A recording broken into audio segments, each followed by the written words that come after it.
Que la paix et la grâce de Dieu soient avec vous tous, sur je frères et sœurs. Aujourd'hui, on va faire Luc 11, du verset 33 jusqu'au verset 41. Nous allons commencer par la suivante. Amen. Amen. Gloire à Jésus. Seigneur, nous te disons merci. Merci pour ta grâce et ta miséricorde. Merci, Seigneur, que ton nom seul soit élevé au siècle des siècles. Amen. Amen. Comme je dis avant de prier, on va faire Alléluia. Luc 11, verset 33 jusqu'au verset 41. Et on va commencer par la suivante. Amen. Personne n'allume une lampe pour la mettre dans un lieu caché ou sous le boisseau, mais on la met sur le chandelier afin que ceux qui entrent voient la lumière. Ton œil est la lampe de ton corps.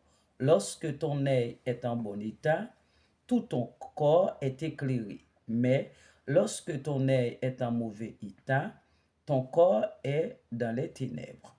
Prends donc garde que la lumière qui est en toi ne soit ténèbres. Si donc tout ton corps est éclairé, n'ayant aucune partie dans les ténèbres, il sera entièrement éclairé comme lorsque la lampe t'éclaire de sa lumière. Pendant que Jésus parlait, un pharisien le pria de dîner chez lui. Il entra et se mit à table. Le pharisien vit avec étonnement qu'il ne s'était pas lavé avant le repas. Mais le Seigneur lui dit, vous, pharisiens, vous nettoyez le dehors de la coupe et du plat, et à l'intérieur vous êtes pleins de rapines de méchanceté. Insensé, celui qui a fait le dehors n'a-t-il pas fait aussi le dedans? Donnez plutôt en aumône ce que vous avez, et voici toutes choses seront pures pour vous. Amen. Par grâce du vivant. Amen. Personne n'allume une lampe pour la mettre dans un lieu caché ou sous le boisseau, mais on la met sur le chandelier afin que ceux qui entrent voient la lumière. Ton œil est la lampe de ton corps. Lorsque ton œil est en bon état, tout ton corps est éclairé. Mais lorsque ton œil est en mauvais état, ton corps est dans les ténèbres. Prends donc garde que la lumière qui est en toi ne soit ténèbres. Si donc tout ton corps est éclairé, n'ayant aucune partie dans les ténèbres, il sera entièrement éclairé comme lorsque la lampe t'éclaire dans sa lumière. Pendant que Jésus parlait, un pharisien le pria de dîner chez lui. Il entra et se mit à table.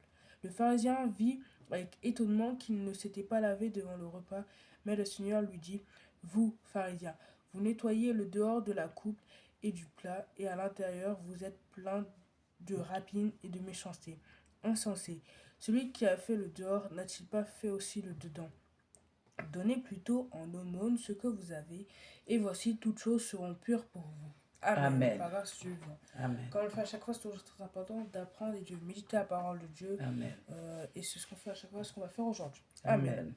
Personne n'allume une lampe pour la mettre dans un lieu caché ou sous le boisseau, mais on la met sur le chandelier afin que ceux qui entrent voient la lumière. Amen. En fait, il dit dans cette parole, personne n'allume une lampe pour la mettre sous un lieu caché du coup, Non. ou sous le boisseau, on la met sur le chandelier afin que ceux qui entrent voient la lumière. Personne, du coup, comme on l'a dit, quand il rentre dans une pièce, ne met une lampe ou par exemple une bougie sous la table, par exemple, sous un lit. Non. C'est pour la lumière, la lampe ou la bougie est là pour donner de la lumière, est là pour éclairer les gens.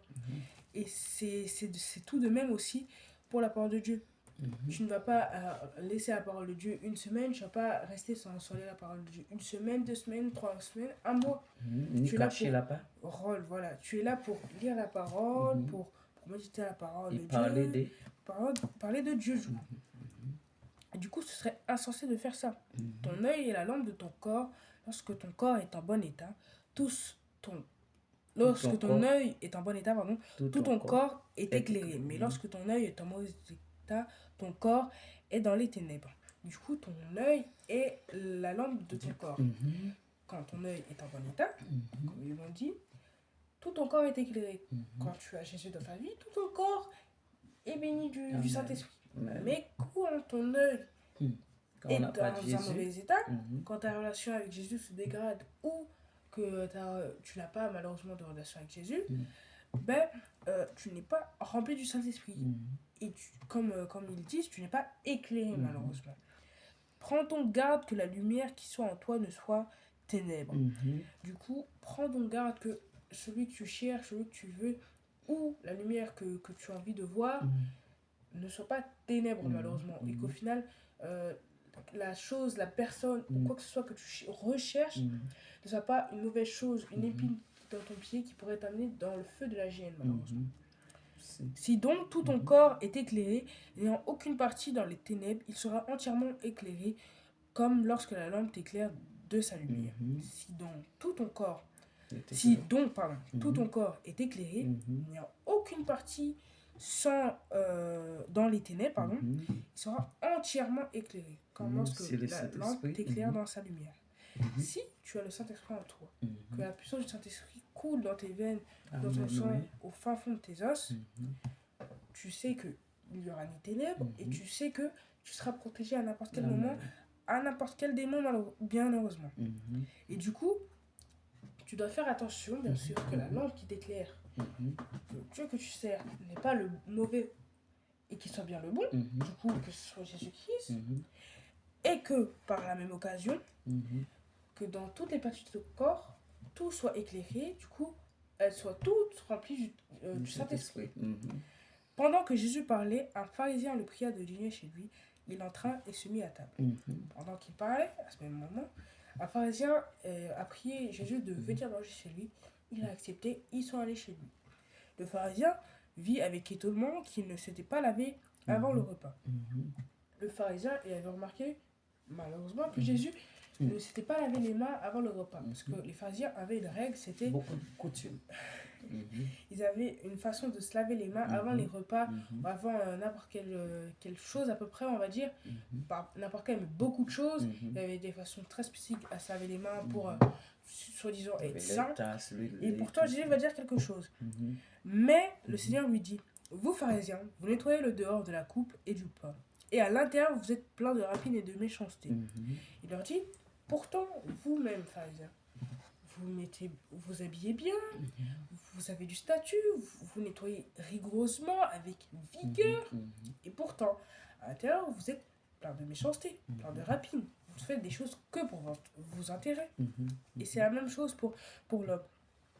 Si tu t'habilles bien, si t'es gentil avec les gens, que tu montres un peu cette facette, le fait que tu n'as rien à te reprocher, et que pourtant, à l'intérieur, tu es mauvais, tu es rempli de vices, tu es malheureusement une personne qui cache vraiment ce qu'elle est, mais au final, ça te sert à quoi? De montrer que tu es une bonne personne si au fond tu es mauvais. Et pourtant, tu n'essaies pas de te sauver. Voilà. Tu n'essaies pas de te sauver, tu fais juste des choses pour ton intérêt, ça ne sert à rien. Mais, insensé. Celui qui a fait le dehors n'a-t-il pas aussi fait le dedans? Personne n'est parfait, bien sûr. C'est quelque chose qui est connu. Personne n'est parfait. Mais le fait que si au dehors, tu te laves, tu t'habilles bien, tu fais des choses extravagantes, on va dire, mais qu'à l'intérieur, tu n'essaies pas au moins de sauver un peu ton âme, de temps en temps, je ne demande pas à être un fidèle servant, qui serait pour le mieux.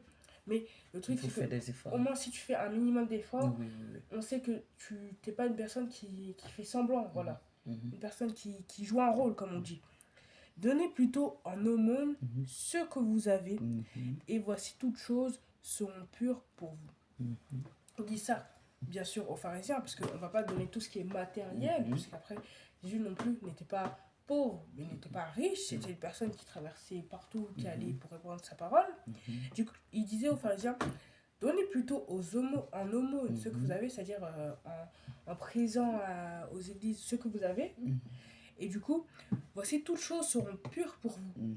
Il donne quand même une porte de sortie aux pharisiens, aux scribes, en lui disant, même si toi tu as essayé de me juger par rapport au fait que je ne me suis pas lavé, je t'ai montré que ça ne sert à rien si à l'intérieur tu es pourri, ben, si tu donnes en aumône ce que tu as, vider à l'intérieur, voilà, tu pourras être un homme nouveau, renaître bien heureusement. Et du coup, toute chose pour toi sera pure, les choses nouvelles sont avec toi, ni beaucoup de à choses. l'intérieur ni à l'extérieur. Voilà. Mais est-ce que le changement est facile? Non. Et c'est pour ça qu'il a dit, bien sûr, que donnez en aumône ce que vous avez. Et voici toutes choses seront pures pour vous. C'est un chemin, un long chemin, une C'est dure vrai. bataille, une rude. Malgré que c'est pas nous physiquement qui nous Qui la va faire. faisons, ça veut C'est le le Saint-Esprit, Saint-Esprit. mais on doit quand même donner de la force et mettre du sien parce que Jésus ne peut pas tout faire tout seul. Il Non. peut le faire, mais Oui, oui. il faut quand même de la conviction, Eh bien, malheureusement. oui, très Malgré que important. ce que j'ai dit, c'est en contradiction, Mhm. mais il faut quand même de la conviction pour faire tout ça. Mhm. C'est-à-dire qu'on Amen. voit dans cette parole quand même que Jésus peut faire beaucoup de choses. Il Mhm. montre quand même beaucoup de paroles, Mhm. d'expliquer que malgré que à l'intérieur c'est mauvais et Mhm. qu'à l'extérieur c'est bon, ça ne Mhm. sert à rien du coup. Et que faut être éclairé par le Saint-Esprit, Amen. c'est bien sûr des Amen. paraboles quand même, Amen.